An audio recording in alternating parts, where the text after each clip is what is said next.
The only person you are destined to become is the person you decide to be. Epictetus. I had just finished college and wanted to do something productive with my time, so I thought of creating YouTube videos. But no matter how good my videos were, I could never hit that upload button. I always thought, what if they laugh at me? What if the comments are filled with criticism and mockery? What if they think I am dumb and don't know what I am talking about? Days turned into weeks and weeks into months. That video never saw the light of day. It wasn't until years later when I stumbled upon a quote that changed everything. The ultimate freedom is the courage to be disliked. If you've ever been in a similar situation, you're not alone. The fear of judgment and disapproval is a universal human experience that touches every aspect of our lives. It's that nagging voice in your head that makes you hesitate, second-guess yourself, and sometimes even retreat from opportunities. Think about that time in college when you wanted to speak up in class, but didn't because you were afraid of sounding stupid. Or that project at work where you had a brilliant idea but kept it to yourself, worried that your colleagues might dismiss it. Maybe it's that crush you've had for months, but you can't bring yourself to say hello because the thought of rejection feels overwhelming. These moments of self-doubt aren't limited to big life decisions. They creep into our daily lives in subtle ways. Have you ever changed your outfit multiple times before going out, fearing what others might think? Or held back your true opinions in a conversation to avoid potential conflict? The truth is, we're all performing this delicate balancing act every day. We long to express ourselves authentically, to pursue our passions, to connect with others. Yet simultaneously, we're terrified of the potential consequences of putting ourselves out there. But here's a question worth considering. What opportunities have you missed because of this fear? What experiences have you denied yourself? What relationships have never blossomed because you were too afraid to take the first step? Imagine for a moment what your life would look like if you were free from this fear. If you could pursue your goals, express your thoughts, and connect with others without the constant worry of disapproval. What would you do differently? Who would you become? The path to this freedom isn't about eliminating the fear entirely. It's about finding the courage to act despite it. It's about recognizing that the price of potential disapproval is often far less than the cost of regret. Why do we care so much what other people think about us? The answer lies in human evolution. As social creatures, our ancestors' survival often depended on group acceptance and cooperation. Those who were attentive to social cues and maintained positive relationships within the tribe were more likely to survive and reproduce, passing on these traits. This evolutionary legacy manifests in our modern brains through the release of stress hormones when we face social rejection and the activation of reward centers when we receive approval. Psychologically, our self-concept is partly formed through social feedback, a process known as the looking glass self. We internalize others' perceptions, using them to shape our identity and self-worth. Moreover, our innate need for belonging, as described in Maslow's hierarchy of needs, drives us to seek acceptance and avoid ostracism. The fear of negative evaluation can trigger our amygdala, the brain's threat detection center, leading to anxiety and avoidance behaviors. This hyper-awareness of others' thoughts about us served a crucial survival function in our ancestral environment, but can be maladaptive in today's world, where the stakes of social rejection are often less dire. Understanding this evolutionary and psychological background can help us contextualize and potentially reframe our concerns about others' opinions. Unfortunately today, when we are no longer dependent on tribal acceptance for our immediate survival, this wiring persists in our modern brains. Our neural pathways, shaped by millions of years of evolution, haven't caught up with the rapid changes in our social structures and technology. We still react to a negative comment on social media or a frown from a stranger as if it were a dire threat to our existence. This mismatch between our primitive instincts and our current reality often leads to unnecessary stress, anxiety, and self-doubt.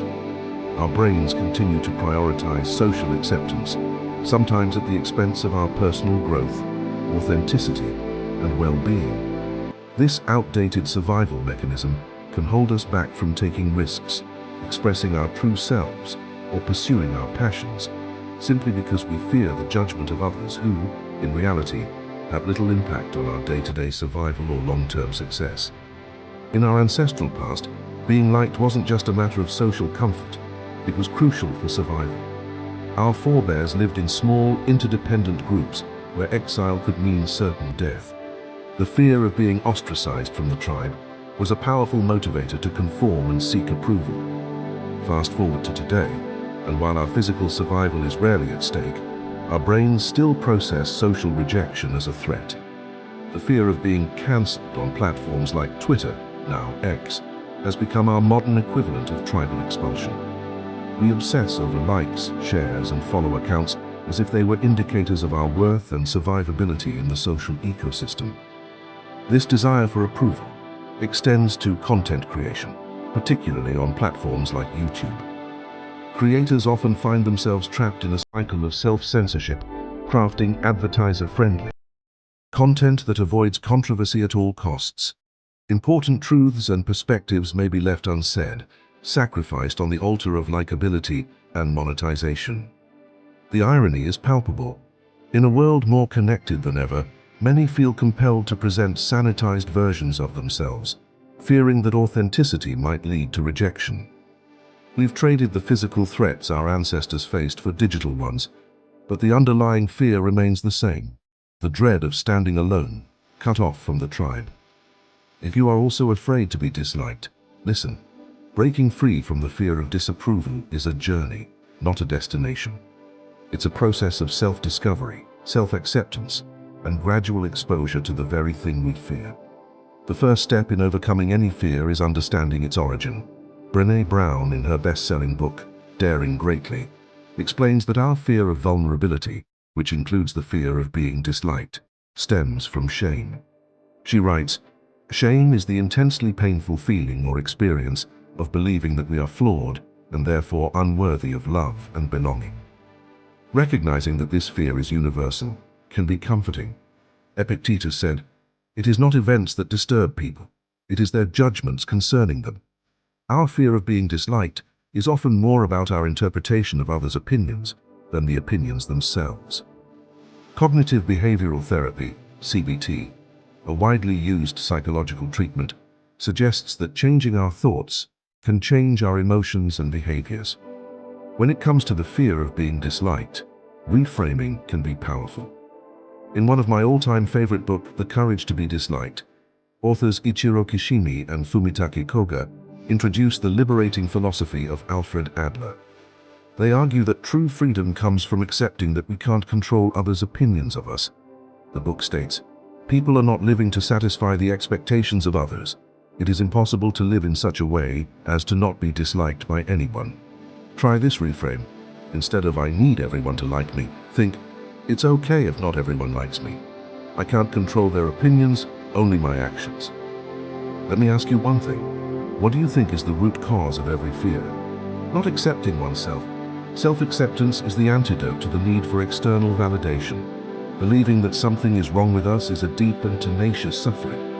The more we accept ourselves, flaws and all, the less power others' opinions have over us.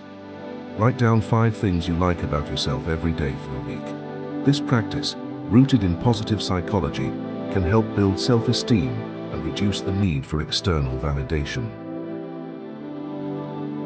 Practice gradual exposure. Exposure therapy, a well-established psychological technique, involves gradually facing your fears in a controlled manner. Start small. If you're afraid of public speaking, begin by speaking up more in small group settings. If you fear sharing your opinions online, start by commenting on less controversial topics. Remember, courage isn't the absence of fear, but action in the face of fear. Feel the fear and do it anyway. The only way to get rid of the fear of doing something is to go out and do it. Carol Dweck's research on mindset shows that people with a growth mindset, those who believe abilities can be developed, are more resilient in the face of challenges and criticism. In her book Mindset, she writes, "The passion for stretching yourself and sticking to it, even or especially when it's not going well, is the hallmark of the growth mindset." Viewing criticism as an opportunity for growth rather than a personal attack can help alleviate the fear of being disliked. The key to a good life isn't giving no FCKs, but giving fucks about the right things. The desire for more positive experience is itself a negative experience. And paradoxically, the acceptance of one's negative experience is itself a positive experience. Identify your core values and focus on living in alignment with them. When you're clear about what truly matters to you, others' opinions become less important. Research by psychologist Michael Kernis shows that authenticity is associated with greater self-esteem and well-being. Being true to yourself might mean some people don't like you, but it will attract those who appreciate the real you. As Oscar Wilde famously said, "Be yourself, everyone else is already taken." Surrounding yourself with supportive people can provide a buffer against the fear of disapproval. In Daring Greatly, Brené Brown emphasizes the importance of having a support crew of people who love you because of your imperfections, not despite them. Kristin Neff's research on self-compassion shows that being kind to ourselves in moments of perceived failure or inadequacy can increase resilience and reduce anxiety. In her book, Self-Compassion, she writes, "With self-compassion, we give ourselves the same kindness and care we'd give to a good friend." When you feel the sting of disapproval, try treating yourself with the same kindness you'd offer a friend in a similar situation. Psychologists Thomas Gilovich and Kenneth Savitsky coined the term spotlight effect to describe our tendency to overestimate how much others notice and care about our appearance and actions. Their research shows that we consistently overestimate how much attention others pay to us. Remembering this can be liberating. Most people are too preoccupied with their own lives to spend much time judging yours. Acceptance and commitment. Therapy ACT teaches the importance of psychological flexibility, the ability to be in contact with the present moment, and change or persist in behavior when doing so serves our values. This often means embracing discomfort. Finally, be assertive. Being assertive means expressing your thoughts, feelings, and needs in a direct, honest, and appropriate way. It's a middle ground between aggression and passivity. Learning assertiveness skills can help you stand up for yourself and your beliefs without undue fear of others' reactions. Overcoming the fear of being disliked is a complex process that involves changing deeply ingrained thought patterns and behaviors. It requires courage, self-reflection, and persistence. But the rewards, authenticity, freedom, and deeper connections are well worth the effort. Remember the words of Lao Tzu: "Care about what other people think, and you will always be their prisoner."